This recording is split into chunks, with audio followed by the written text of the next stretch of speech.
sequel of the film that made Shahrukh an overnight sensation are on way here.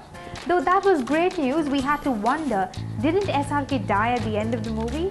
Yeah, so we hear that producer Ratan Jain is looking to make a sequel to Baazigar, the movie that shot Shahrukh Khan into the limelight as the baddie who had no problems with killing people. While we are really excited at the news, we wonder what the revengeful but very dead Ajay Sharma or Vicky Malhotra will turn out to be like in part 2. We all know what Baazigar did to Shahrukh Khan's career, even though it was a super villainous role, and besides us, movie buffs got a new superstar to adore.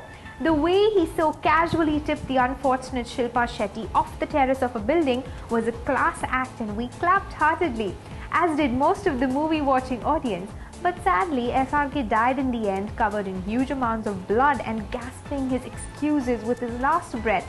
So if Jain is considering a sequel, what sort of role would our favourite Baazigar have in it?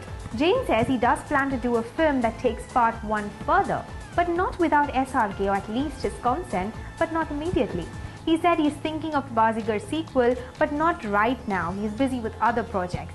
Maybe 3 to 4 years later, he will make a sequel to Baazigar. It will happen only if Shahrukh agrees to do it. The film that catapulted Khan into the League of Superstars was directed by Abbas Mastan and produced by Ratan's brother Ganesh Jain. We wonder what the most romantic Khan will have to say to this. You tell us, what do you think?